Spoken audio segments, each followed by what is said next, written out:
Conectando-se ao Facebook Live, aguardando os nossos irmãos se conectarem. Glória a Deus, bom dia a todos. Hoje é dia... Que dia é hoje? Hoje é dia 17. Hoje é dia 17 de agosto de 2020, segunda-feira. Né? Bom dia, Babi, bom dia, Vera Kramer, bom dia, Rafaelinha. Bom dia. Bom dia, Tânia Ferreira. Bom dia a todos vocês. Cris Gomes, Cristiane Gomes. Deus abençoe. Amém. A matriarca da família Gomes. Olha só, hein? Brincadeira, hein? André Goldade. Oi, André, como é que está, querida? Deus abençoe. Um abraço para a família. Dia. Saudade para vocês. Minha mãe Neide, Marlia Taíde, Cláudia Semiguini. Um abraço, Cláudia. Carla Lardoni, Carlinha. Deus abençoe, Carlinha. Beijo para você, filha. Deus abençoe. Marli, já falamos. Ruth Zimanski. Tânia. Cristiane Gomes. Cris, enquanto os irmãos estão se conectando aí, Cris Rivas, minha cunhada, minha irmã querida, que Deus abençoe. Bom dia, minha irmã. Né? A Silmara. Gilmara, perdão, Gilmara. Eu tô meio cego aqui, Gilmara, tô tentando enxergar. Camila, né? Deus abençoe. Silvia do Alex, o Alex, Miguelzinho, Milena Cavalinho, Deus abençoe, Milena. Camila. Meu Deus, espero que não seja sinal de velhice isso, não, que horror. Não é, né? Em nome de Jesus, né? Bom dia, Regina. Regina, Deus abençoe. Minha mãe Neide, Bom Deus dia, abençoe. Sogra. Cantinho do céu. Eu tô dando risada, irmão, porque se vocês soubessem a força que eu tô fazendo para enxergar aqui. Ai, meu Deus, glória a Deus, né? Miriam Araújo, Lucilene, oi, Lu, Bom dia, querida. Lu. Bom dia, Deus Miriam. abençoe, minha querida. Deus abençoe o trabalho de vocês. Gente, aí, né? né, um bom dia a todos vocês. Então vamos lá, vamos para a nossa devocional, né? Nós vamos falar hoje sobre o capítulo 3 de Lucas. Ontem falamos sobre o capítulo 2, né? O capítulo 3 hoje ele vai falar sobre João Batista e a sua missão, né? Vai falar sobre que ele veio para batizar, as intenções do seu batismo, quem ele batizou, as pessoas, o porquê, o como e o quando, tá? E é muito elucidador acerca, né, às vezes, da própria questão de batismo, e eu digo até mais, talvez é um tema central de toda a Bíblia, né? Porque você vai ver que ele é o predecessor, né? Ele vem antecipando, né, o Messias, Jesus, e ele vem preparando. E eu tenho declarado que nós somos os Joãos Batistas, né? Que nós temos que preparar também, né? Porque Jesus também está voltando e nós temos que fazer a nossa função. Tá bom? Vamos lá então? Então você que está aí com a sua Bíblia, né? Se você puder compartilhar esse vídeo, eu fico muito feliz, né? Eu vou ficar feliz por saber que, na verdade, irmãos, nós não ganhamos um centavo, não há monetizações, não há nenhum tipo de interesse, a não ser que a palavra do Senhor seja propagada, tá? Tudo aquilo que a gente faz aqui, a gente busca fazer de forma gratuita, mas eu preciso de vocês que me ajudem a espalhar, a compartilhar. Então, quando a gente pede para você compartilhar, é porque a nossa intenção é que mais pessoas possam receber a palavra de Deus. Vamos lá, então. Lucas capítulo 3, a pastora André vai estar lendo para nós. No 15º ano do reinado de Tibério César, quando Pôncio Pilatos era governador da Judéia, Herodes, tetrarca da Galileia, seu irmão Filipe, tetrarca da Itureia e Traconites, e Lisânias, tetrarca de Abilene, Anás e Caifás exerciam o sumo sacerdócio. Foi nesse ano que veio a palavra do Senhor a João, filho de Zacarias, no deserto. Ok? Esses dois primeiros versículos, queridos. Primeira coisa que eu preciso ajudar você a entender bem. Primeiro, o que é a palavra tetrarca, né? Para você entender o porquê que Lucas começa, né? Citando, né? Primeiro o ano e o reinado, ou seja, quem era o rei, Tibério César, né? Rei de Roma naquela época, tá? Quando Pôncio Pilatos era governador da Judéia, minha versão diz, na versão da pastora fala tetrarca. Tetrarca, irmãos, nada mais o tetra é 4, né? É justamente a ideia que o rei ele colocou, né, 4 pessoas, né, como se repartisse o reino em quatro quadrantes, né, então ali governadores daqueles setores, poderíamos dizer assim. Então aqui o que eu quero chamar a atenção, que Lucas faz questão de posicionar que esse período, essa época, né, o rei era Tibério César, né, Pôncio Pilatos governava a Judéia, Herodes Galileia, tá? Filipe, tetrarca da Itureia, né, e Traconites, e Lisânias, tetrarca da Abilene, tá? Então, para que você entenda isso. E cita no verso 2 duas coisas importantes. Fala sobre Anás e Caifás, exerciam o sumo sacerdote. O único detalhe que eu quero chamar a tua atenção aqui é que sempre houve um sacerdote. E aqui fala-se de 2 sacerdotes. Lembrando que foi nessa época, você vai ver que quem interroga Jesus é Anás, mas quem envia Jesus para Pôncio Pilatos foi Caifás. Então é como se um fosse de fato e outro de direito. Aqui, queridos, nessa época aqui, eu não vou entrar em detalhes, mas rapidamente, o que existia era que já existia uma corrupção muito grande dentro da própria igreja e permitindo, se veja que já a configuração original já estava desmontada. Em vez de ter um sacerdote, havia 2 aqui. Por quê? Aqui na verdade era um que era bem popular, era um que tinha o ouvido do povo e um que tinha o poder do império na mão. Talvez tentando trocar em miúdos, uma junção, né, da religião e política juntos, tá? Então um era bem político e o outro era mais, né, autoritário, coisa e tal. Tá? Então assim, só para você entendendo que Lucas busca desenhar para Teófilo, que é o qual ele está escrevendo, o cenário atual em detalhes. Tá? Então vamos lá, versículo... Assim, e o versículo 3, né, o 2, né, o final do 2, fala que foi neste ano que veio a palavra do Senhor a João, filho de Zacarias, no deserto. Então observe uma coisa, nós temos reis, temos governadores, tá? Temos sacerdotes, tá? Temos igreja, temos templo, temos palácio, temos tudo. Mas a Bíblia fala que Deus falou com o profeta, tá? E Deus falou com o profeta no deserto, tá? Eu digo para você, Deus continua falando com os seus profetas, tá? E Deus às vezes continua, a gente vê uma certa preferência de Deus continuar falando através de desertos na nossa vida, tá bom? Isso tudo existe um porquê sim, tá? Mas apenas para você poder pensar, ponderar, não precisa você aceitar, é um comentário meu apenas, mas para você buscar, talvez ficar instigado. Por que Deus, tendo 2 sacerdotes, né, foi falar com o profeta? Por que né, Deus, tendo templo, né, foi falar lá no deserto, com um homem que estava separado lá no deserto, tá bom? Essas perguntas é importante a gente ir cadenciando elas e pontuando elas, tá? Vamos lá, versos 3 então. Ele percorreu toda a região próxima ao Jordão, pregando um batismo de arrependimento para o perdão dos pecados. Como está escrito no livro das palavras de Isaías, o profeta: voz do que clama no deserto, preparem o caminho para o Senhor, façam veredas retas para ele. Todo vale será aterrado e todas as montanhas e colinas niveladas. As estradas tortuosas serão endireitadas e os caminhos acidentados aplanados. E toda a humanidade verá a salvação de Deus. Okay. Aqui, queridos, só reforçando então, né, o que diz no versos 3, porque fala que João Batista, ele percorre a região, né, próxima ao Jordão, pregando o quê? E aqui talvez é a ênfase, não da pregação de João, mas a pregação de todo aquele que vem antes, né, preparando o caminho. E observe que a gente está preparando o caminho para o veículo andar. A gente não está trazendo o veículo e a gente não está sendo o veículo. A gente está preparando o caminho onde o veículo vai passar. Ou seja, né, ele diz aqui que ele percorre aquela região pregando o quê? O batismo de arrependimento para perdão dos pecados. Ele está frisando isso ao povo da época. Gente, arrependam-se para que os seus pecados possam ser perdoados. Então a primeira coisa, talvez a primeira lição que eu quero tirar para você desse texto é o seguinte: não há perdão de pecados se não houver arrependimento, tá? Ele dizia para as pessoas em geral: arrependam-se, tá? Para que seja perdoado os seus pecados. Não tem como haver perdão dos seus pecados se não houver arrependimento. Por mais que, preste muita atenção nisso, por mais que alguém tenha vindo pagar o preço, né, o preço pelo teu pecado, não existe perdão, ou seja, o crédito disso que ele fez por nós na cruz do Calvário, se não houver arrependimento. Mas um pouquinho à frente você vai entender melhor em detalhes essa questão de arrependimento e de perdão de pecados, ok? Vamos lá.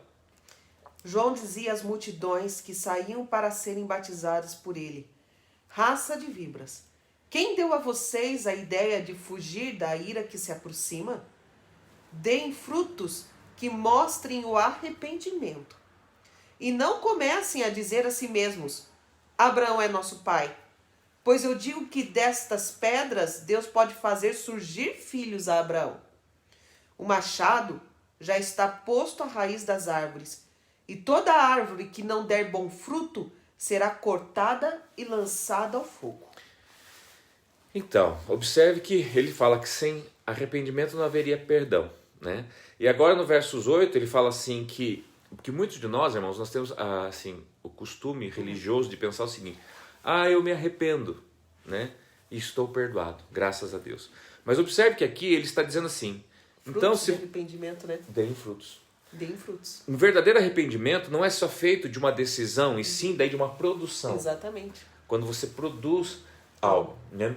Eu posso dizer, estou arrependido de ter feito mal para a pastora em alguma situação, mas se eu não mudo o meu fruto, se eu não dou um fruto que exatamente, não é arrependimento. Não é arrependimento, só foi uma falácia. Muitas pessoas estão, eu me arrependi. Perdão, Deus, do meu pecado. Perdoa porque eu me prostituo. Perdoa porque eu roubo. Perdoa porque eu engano. Né? E a pessoa volta a fazer. Mas quais os frutos que ela tem depois? Os mesmos. Os mesmos. Então demonstra o quê? Que não houve perdão, ou não houve arrependimento, por isso não houve perdão. Tá? Porque uma vez que há o arrependimento, há o perdão e há frutos. Frutos de arrependimento. De arrependimento. Tá? Muito importante isso, gente. E olha só, ele reforça, não comece a dizer, Abraão é nosso pai, não comece a dizer, não porque eu sou católico, não porque eu sou evangélico, não porque eu estou na igreja há 20 anos, não comece a dizer essas coisas, porque ele diz assim, porque quando eles falaram assim, não comece a dizer, Abraão é nosso pai, pois eu digo, dessas pedras Deus pode suscitar ou surgir filhos a Abraão, ele está falando assim, olha gente, não é isso, não tem a ver... O perdão e a salvação não tem a ver com a sequência de sangue. Eu sou da mesma linhagem de Abraão, eu sou judeu, eu sou, né, meus pais são pastores. Eu sou cristão. Eu sou cristão. Não, é só título. Não tem nada a ver com isso, exatamente. É só título. Que simples, ao mesmo tempo que profundo. E que, muito profundo. E que pesado isso, muito, né? Muito profundo, porque tem pessoas que às vezes estão 20 anos numa igreja, ou então não estão nem na igreja, mas você diz, não, eu sou o quê? Eu sou cristão.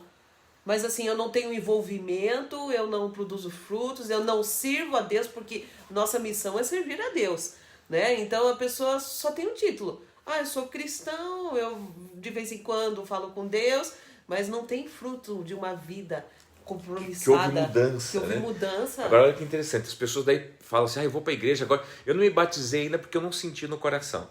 Né? E outras falam assim, agora já senti no coração, eu vou me batizar. Eu já fui batizado faz 2 anos. A pergunta é, o batismo, irmãos, ele é um símbolo de algo que tem que acontecer. Ou de algo que já aconteceu na nossa vida. A pessoa diz assim, né? Eu já sou batizado. E a pergunta é, então você já tem frutos de arrependimento? Frutos de arrependimento. Daquilo pelo qual levou você ao batismo? Por isso que eu não me batizei ainda. Até quando você vai continuar sem frutos de arrependimento? Queridos... Acho que esse tinha que ser o título de hoje. Pega muito isso no nosso coração e vale muito a pena a gente parar e pensar. Pessoas estão presas, às vezes, num ato religioso até. Eu já sou batizado, ou eu vou me batizar. Pastor, eu já posso me batizar? Né? A pergunta, talvez, ou a resposta seria, você está pronto para começar a dar frutos de arrependimento? Né? Tá? Nós vamos se aprofundar um pouquinho mais ainda. Vamos lá, pastor. Versículo 10. O que devemos fazer então? Perguntava as multidões. Porque ele falou, né? Tipo, vocês têm que dar frutos, né? Então o que nós temos que fazer, né? João respondia, quem tem 2 túnicas, dê uma a quem não tem nenhuma. E quem tem comida, faça o mesmo. Alguns publicanos também vieram para serem batizados. Eles perguntaram, mestre, o que devemos fazer? Ele respondeu, não cobrem nada além do que foi estipulado. Então alguns soldados lhe perguntaram, e nós, o que devemos fazer? Ele respondeu, não pratiquem extorsão, nem acusem ninguém falsamente. Contente-se com o seu salário. Olha só que interessante. Só para chamar a tua atenção, queridos. Quando ele fala, né, Jesus fala assim, Jesus não, João, né? Quem tem 2 túnicas, né? Reparte com quem não tem nenhuma, né? Tem comida, tá falando de fraternidade, ou seja, é uma ação social, né? Isso, mas aqui tem a ver com o quê? Uma das coisas que envolve arrependimento também é do nosso egoísmo humano, frutos de não ser egoísta. Então, o egoísmo é um ato pecaminoso, né? A vaidade, o egoísmo, tá? Então, assim, comece a demonstrar que você não é egoísta. Comece a demonstrar que você... Não é só o fato de sair assistindo, porque eu dou comida, eu dou isso, eu dou roupa, eu dou dinheiro, eu dou... Não tá? Sabe assim, é você assim, não seja egoísta, não seja... Tá? Agora olha que Porque tem coisa que é fácil, né? Tem para pessoas que às vezes a questão de idade, às vezes é muito fácil. Não é por nada, mas assim, irmãos, há muitas situações como essa. Tem pessoas, por exemplo, tá? Já aconteceu isso, de pessoas receberem cesta básica da própria igreja, tá? Chegando lá, a pessoa tinha, vou dar um exemplo, excesso de feijão. Ela já tinha feijão. Daí ela pegou o feijão da cesta básica, tá? E levou na igreja de novo para dar, para dividir. Até aí não tem problema nenhum. Mas tem pessoas, por exemplo, que chegam e falam assim, eu recebi, né, algo bom, isso fica para mim. Eu recebi esse feijão que está meio carunchado, eu vou mandar para a igreja. Tá? O que mais tem, irmão, na igreja hoje é feijão carunchado, é comida vencida. As pessoas parecem que tudo que não serve mais para elas, daí ela manda para a igreja para atender os pobres. Isso não é fraternidade. Isso não é assistência. Isso não é você compartilhar, tá, amor. Mas sim você às vezes ficar com o estragado ou que está para vencer e dar o bom, e dar o novo. Isso sim é um ato verdadeiro de quem não tem egoísmo no seu coração. Olha só, quando ele fala o versos 12 aos publicanos, você precisa entender isso. Alguns publicanos também vieram para serem batizados. Ou seja, eles também queriam, né, passar por aquele ato. Tá? Eles perguntaram, mestre, o que devemos fazer? Olha só o que João respondeu. Não cobre nada além do que foi estipulado. Por quê? Gente, o governo, Roma, mandava eles cobrar o imposto. Só que dava para eles o quê? O direito deles cobrarem a mais. E o que ficasse a mais poderia ficar para eles. Então o que acontece? Tá? Daí eles, veja bem, imagina se eu sou cobrador de impostos, tá? O Brasil fala para o Alex, vai cobrar imposto. Eu consigo cobrar imposto de quantas pessoas? Eu sou limitado, eu tenho que ter empregados. Então eu cobro mais impostos, porque eu tenho que devolver X% para o reino, tá? E preciso ter dinheiro para me pagar os meus funcionários. Então, quer dizer, um exemplo assim, o governo me manda cobrar, um exemplo, 10% de imposto, eu cobro mais 10% porque eu vou ter o meu serviço e eu tenho os meus funcionários, só que cada funcionário meu que vai lá cobrar, tá, também tem os seus ajudantes e cobram mais, ou seja, chegava para o povo, irmãos, se o imposto era 10%, ia chegar lá para o povo 30%, 40% para o povo pagar. Tá? Será que isso é algo parecido com algo que acontece hoje? Você acha que isso ainda acontece hoje? Queridos, eu digo para você, o Brasil precisaria de muito pouco. Hoje a maior parte dos nossos impostos é para quê? Para pagar as estruturas. E cuide quando o governo fala para você, agora está na hora de nós montarmos mais uma estrutura. É um perigo, irmãos, porque cada estrutura que montam são mais empregos, isso é bom por um lado, mas ruim porque vai estourar na mão de quem? Do povo, que vai ter que pagar mais. Então, o que ele está dizendo para os publicanos, os cobradores de impostos? Olha, né, vocês, né, o que vocês devem fazer? Não cobrem nada além do que foi estipulado. Porque vocês já recebem para cobrar isso. Vocês já recebem para ser cobrador de imposto. Para de extorquir. E olha só, na sequência ele diz assim... Falar os soldados, né? Os soldados, porque os soldados iam lá pegar o dinheiro e já falava assim, ó... Extorsão. Se você... Eu posso fazer vista grossa hoje, né? Se você me der um dinheirinho. Então, olha só, o pecado dessas pessoas era o que? Era a corrupção. Tá? E olha só que João fala assim, olha, para os soldados, né? Vou lá para os soldados. Eles respondem, não pratique extorsão, nem acusem ninguém falsamente. Contentes com o seu salário, ou seja, eles tinham um salário. Eles já tinham um pagamento por aquilo. Era algo a mais, era algo ganancioso, era algo mentiroso. E hoje, pode ver, hoje meio que isso virou uma normalidade. Normal, né? Não basta mais. É normal cobrar mais. Não basta mais eu ter o meu lucro, não basta mais eu ter o meu salário, eu tenho que ganhar alguma coisa a mais, eu tenho que ganhar alguma coisa nas costas dos outros. Né? Até para dizer, olha como eu sou esperto. Né? Gente, isso é pecado, precisa ser arrependido. Não adianta pedir perdão, tem que ter frutos de arrependimento. Vamos lá então? Versículo 15. O povo estava em grande expectativa, questionando em seu coração se acaso João não seria o Cristo. João respondeu a todos, eu os batizo com água, mas virá alguém mais poderoso do que eu, tanto que eu não sou digno nem de desamarrar as correias das suas sandálias. Ele os batizará com o Espírito Santo e com fogo. Ele traz a pá em sua mão, a fim de limpar sua eira e juntar o trigo em seu celeiro, mas queimará a palha com fogo que nunca se apaga. E com muitas outras palavras, João exortava o povo e lhe pregava as boas novas. Todavia, quando João repreendeu Herodes, o tetrarca, por causa de Heródias, mulher do próprio irmão de Herodes, e por todas as outras coisas más que ele tinha feito, Herodes acrescentou a todas elas a de colocar João na prisão. Então agora o que acontece? Lembra que João estava vindo pregando o arrependimento, quer dizer, explicando como deveriam se arrepender, né? Eles perguntavam, como é que eu vou fazer isso? Então ele explicava o que devia fazer, tá? Chega um momento, versos 15, que o povo, gente, estava tão cheio de expectativa, que começa a questionar no coração, né? E é óbvio que começa a falar também, né? Se acaso João não seria o Messias. E aqui tem uma coisa bem oculta aqui, irmãos. A gente vê o diabo trabalhando nas entrelinhas. Porque o diabo aqui, irmãos, ele está o quê? Está tentando o quê? Às vezes a gente passa que o diabo veio para matar, roubar e destruir, tá? Eu digo para você, o diabo às vezes, querido, ele vem às vezes para antecipar. Mais do que matar, roubar e destruir. Ele vem para antecipar as coisas ou tentar. Exemplo, João tinha bem claro que ele estava vindo para quê? Preparar o caminho. O povo começa agora aqui a aclamar ele como um possível Messias. Se João não era um homem de Deus aqui, ele começa o quê? Encher o seu ego. Exatamente. Caramba, né? Será que eu não sou um Messias mesmo? Olha, até o povo está vendo isso, tá? O povo tá sendo avivado. Não, o povo está sendo instigado pelo diabo.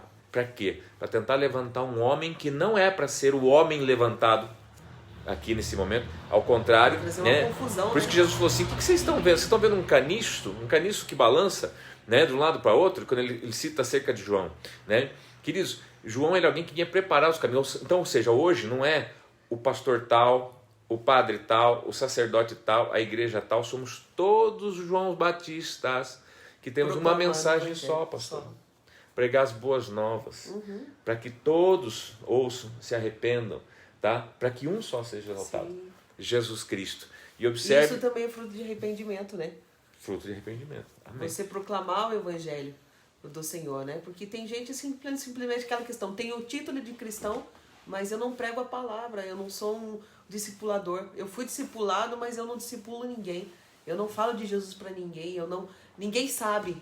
No meu círculo de amigos, ninguém sabe que eu sou cristã. Ou tipo, porque assim, uma coisa é saber assim, fulano é cristão, mas e quais os frutos que ele tem dado de uma mudança de vida, né? E o que tem feito com que esse ou essa também queira ser como eu sou, aqui, um pequeno Cristo. E aqui não por maldade, pastor André, mas a igreja, às vezes, o que acontece? A gente tem como, por finalidade, dar identidade e destino às pessoas. Então, às vezes, a gente dá até um título de pastor para alguém, por exemplo. Né? A honra de pastor, o púlpito, né? Daí o que acontece? O povo, né, vê graça, começa a clamar. Essa pessoa fala assim, puxa, eu sou pastor, né? E que até aí não tem problema nenhum, desde que entenda a sua função, porque não existe um título sem o encargo, irmãos. Não existe você pode até ser chamado de pastor, de pastora, de profeta, de evangelista, do que for, se o encargo não estiver acompanhando você, se os frutos, tá? Isso passa a ser um problema, inclusive, para você. Porque o diabo vai usar pessoas para tentar falar assim, será que você é uma bênção, olha que bênção você é. E eu digo para você é uma bênção, não há dúvida, mas você é uma bênção quando você está no teu encargo, na tua função, e você entende isso. E não é você pessoa, é você encargo, é o que você faz no nome dele e para ele. O pastor Alex não é uma bênção, mas o que o pastor Alex faz no nome dele e para ele se torna bênção. Guarda isso no teu coração, queridos, tá? E você também que tem ministério e às vezes se deixa levar com um título, com uma carteirinha, com uma nomenclatura, ou mesmo porque o povo está aclamando você. Nossa, esse sim é pastor, esse sim é missionária, esse sim é obreiro, evangelista, né? Cuidado, se o seu encargo não permanece dando frutos nisso, cuidado, pode ser o diabo instigando para enganar você mesmo, para manter você no teu engano, porque daí você não se mexe. Eu já sou pastor, eu não preciso pastorear. Eu já sou profeta, não preciso profetizar. Eu já sou evangelista, não preciso evangelizar. E é o que acontece quando você falou assim, que tem gente que foi discipulado e não discipula. Né? Então assim, eu já sou um discípulo, mas cadê os seus discípulos? Cadê os frutos disso? Cadê os seus discípulos? Né? Então aí, principalmente agora aqui eu falo em especial para os nossos irmãos da 40 EQ, que nós temos buscando viver um discipulado, seja em GC, em GD, tá? Você que tem sido discipulado, entenda que você precisa ser um discípulo, mas a prova que você é um discípulo vai ser quando você os frutos. Tiver discípulos. Multiplicação. Tá? E nisso você está exercendo o teu encargo, dado por Deus. tá? E Deus vai honrar muito a sua vida. Vamos lá então, assim, é só mais um detalhe, versos 20, irmãos, 19 e 20 fala então que, aqui então, às vezes minha mãe fala, minha esposa fala assim, que às vezes eu falo demais, né? Aqui João falou demais, irmãos, porque o texto fala assim, todavia quando João repreendeu Herodes, tá? O tetrarca, então não era Herodes agora, né? o rei, mas agora era o tetrarca, por causa de Herodias, né? Mulher do próprio irmão de Herodes, o próprio irmão de Herodes, tá? Né, casado com Herodias. Então agora Herodes, né, ele está o quê? Ele está traindo o seu irmão com a sua cunhada. Detalhe, se você for pesquisar, essa cunhada, ela era minha irmã, era prima dele, uma coisa assim. E era parente. Então, até incesto estava aqui. E João, irmãos, como via tudo, profeta é profeta. Profeta, profeta. Né? Não consegue ficar quieto, né, profeta? Quase morre. A pastora é profeta, mas tem dia que ela fala assim, eu vou morrer se eu não falar, porque eu tenho que... Eu fico, fica quieta, mulher, não abre. Não, porque é o profeta. Dá vontade de dar uma de João de vez em quando, e olha como a minha tese é verdadeira. Olha como falar às vezes mata. Ele vai... Veja, gente, João, ele estava na Judéia. Ele vai falar para Herodes, tá?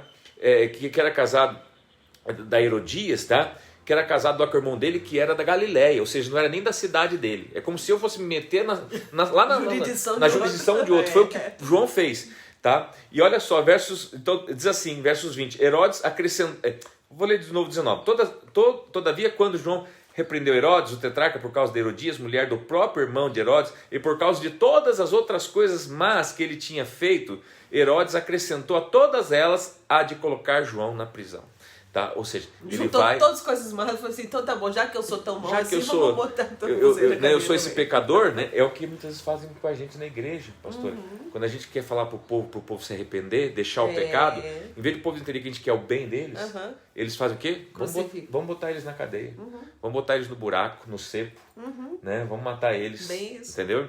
Né? Graças a Deus, Jesus, que nós já morremos, viu? Nós estamos livres de pessoas, já morremos. Você pode tentar matar a gente quanto quiser, vocês não vão mais conseguir, porque a gente já morreu. Já não vivo mais mas Cristo tudo que precisava morrer, em nome de Jesus. Vamos lá então, versos 21. Agora, irmãos, vai começar o quê? Uma genealogia, vou pedir para a pastora ler todo, tá? Mas então preste muita atenção que comece, né? Aqui a genealogia vai começar então, tá? Desde José, tá? Perdão, desde Jesus até...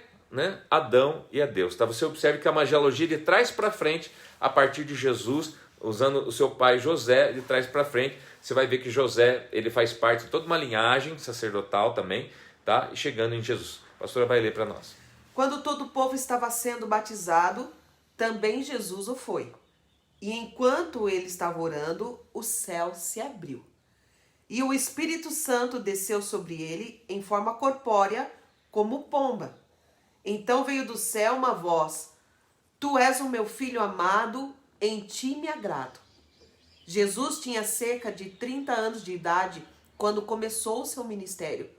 Ele era considerado filho de José, filho de Eli, filho de Matate, filho de Levi, filho de Melque, filho de Janai, filho de José, filho de Matatias, filho de Amós, filho de Naum, filho de Esli, filho de Nagai, filho de Maate, filho de Matatias, filho de Semei, filho de José, filho de Jodá, filho de Joanã, filho de Ressa, filho de Zorobabel, filho de Salatiel, filho de Neri, filho de Melqui, filho de Ade, filho de Cozã, filho de Eumadã, filho de filho de Josué, filho de Eliezer, filho de Jorim, filho de Matate, filho de Levi, filho de Simeão, filho de Judá, filho de José, filho de Jonã, filho de Eliaquim, filho de Meleá, filho de Mená, filho de Matatá, filho de Natã, filho de Davi, filho de Jessé, filho de Obed, filho de Boaz, filho de Salmão, filho de Naasson, filho de Aminadab, filho de Ram, filho de Esrom, filho de Pérez, filho de Judá, filho de Jacó, filho de Isaque, filho de Abraão, filho de Terá, filho de Naor, filho de Serugue, filho de Ragaú, filho de Faleque, filho de Eber, filho de Salá, filho de Cainã, filho de Arfaxade, filho de Sem, filho de Noé, filho de Lameque, filho de Matusalém. filho de Enoque, filho de Jared, filho de Malaléu, filho de Cainã, filho de Enos, filho de Sete, filho de Adão, filho de Deus. Amém, queridos? Capítulo 3 de Lucas, pastor André. E eu só vou chamar mais uma atenção e fazer uma pergunta para você. Jesus tinha cerca de 30 anos, no verso 23 ele cita isso, quando começou o ministério dele, né, que era a mesma idade de João praticamente, tá? E é interessante que a última informação que a gente teve no capítulo 2 foi que ele tinha 12 anos e estava no templo. Então, 18 anos, tá? Não estão registrados na Bíblia. Não. Lucas, sendo todo detalhista como é, por que ele não colocou, né? Eu ouvi um pastor dizer assim, né? Que aquilo que não está na palavra de Deus, tá? Não deve ser ouvido. Por isso que, né? E eu entendi o seguinte, que ainda que exista história, tá? Ainda que é óbvio que deve ter muitos históricos e muitas pessoas que relatam muitas situações, né? Deus ele quer mostrar para nós o quê? Né? A importância do nascimento, né? Quando a gente nasce de Deus, parece que tem um período da nossa vida que fica apagado. Uhum. Quantas vezes na nossa vida a gente fala assim, meu Deus, parece que eu estou nesse lacuna. A gente parece que não sabe para onde vai, de onde veio, o que vai ser da nossa vida, se vai dar certo. Quantas vezes você virou para mim e falou, amor, vai dar certo? Né? E eu tinha que dizer, vai. Né? Sem ter a mínima ideia que vai. Né? E às vezes, meu Deus, mas chega um momento onde tudo inicia, né? E daí começa a fazer sentido na nossa vida. A pergunta que eu tenho que fazer para você, pastor, é o seguinte, depois de a gente ver tudo isso aqui, qual que é o sentimento do teu coração? O que você poderia compartilhar com a gente desse capítulo 3, assim, na sua percepção? É como esse último detalhe que nós vemos, né? O Senhor ele tem promessas para nós, através de uma descendência toda, e você vê que nós vemos tantos nomes aqui, né? E quantas pessoas importantes que nós conhecemos, que estão registrados no livro da Bíblia, e estão descritos aqui. Então o Senhor tem levantado homens de Deus no meio de todas essas gerações. Assim como eu acredito que tiveram muitos homens maus ali, tiveram pessoas que realmente tiveram o coração de Deus e que deram os frutos de arrependimento em sua vida. E fizeram que o Evangelho chegasse até mim e até você no dia de hoje. E isso é uma grande bênção. E nós somos aqui, essa geração, nós continuamos nessa geração aqui de Jesus sendo abençoados por Ele, né? Amém. Amém, queridos? Tá? Que Deus abençoe cada um de vocês. Obrigado pelo carinho, pelo tempo, né? Por estarem estudando junto com a gente. Eu creio que o Espírito Santo está gerando muitas coisas em muitos de nós, em muitos lugares.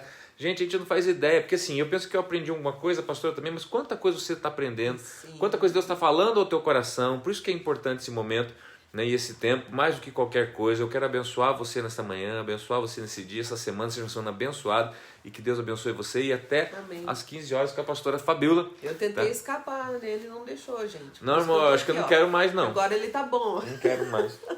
Eu não quero mais agora, ficar sozinho. Tá bom? Deus abençoe. Nem que eu tenha que dar uma forjada aqui numa recuperação, para ficar mais um tempo, não vou deixar ela sair não, tá? Um beijo grande. Deus abençoe, queridos. Um abraço. Fica com Deus. Tchau, tchau.